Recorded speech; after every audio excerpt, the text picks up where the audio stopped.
going to begin the reading. I'm going to be reading the last scene, or as they call it in the movie world, the third act, which is like where everything kind of ramps up. First of all, I just want to say I rewrote this story 20 million times, okay? I'm very proud of my writing. I feel like it just soars here, and I feel like my inner child, she's just so happy because she's like, I knew you could do it. It just took me time. So we're going to get started. As Ender walked through the foyer, dirty blonde dreadlocks slithered across the small of her back like a snake on the move in uncut grass. Charms the shape of the moon, sun, and stars hung from her locks, forming melodies like the ornaments rotating on a babymobile. Like her womb, the house was abnormally cold, sterile, and empty.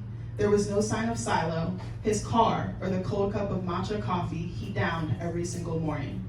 The lights were off. There'd been no hologram to greet her, and the air was eerily stagnant. The hair on the back of Ender's neck stood up as she realized that something was dreadfully wrong. After turning on the lights, Ender's chocolate brown eyes widened in horror. Spread out like a deck of cards on her dining room table were the oblong indigo pills coated in dried saliva and confetti-sized bits of newspaper. An android's distorted voice boomed from the entertainment center. Ender Abrams, you have defied the fertility ordinance set forth by the council. For violation of this law, you must be rehabilitated. A colorless fog began to fill Ender's dining room, rendering her unconscious immediately afterwards. When Ender woke up, she was on a metallic cot in a room the color of cracked eggshells. The walls and floors were painted the same drab color, devoid of any decoration or human touch. There were no windows, only a door with a slit the size of a crescent moon. As she tried to stand to her feet, Ender was prevented from doing so. It was as if both of her feet had fallen asleep and were now filled with copious amounts of lead.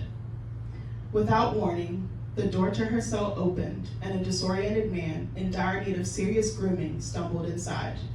Ender blinked up in disbelief at the stranger, pausing as her eyes locked onto his. Just like a balloon losing air, Ender's breath briefly left her lungs. The mesmerizing pair of eyes that occupied her every other thought were not a figment of her imagination. They were real, and so was he. Lucky? Ender asked in disbelief, the back of her throat thick with dread. Lucky did not meet Ender's inquisitive gaze. Her words had fallen on deaf ears because he was in survival mode. To him, she was just another conquest. We must mate, or they'll kill us, Lucky lifelessly replied. Ender's eyes followed Lucky's, which were warily fixated on a black rectangular camera mounted to the wall. A red dot began to blink profusely, indicating that a recording was in progress. Down the hall, Silo sat in a control room, removing his finger from the big red record button on the switchboard. The ordinance must be followed. No exceptions can be made. And that concludes my reading. Thank you.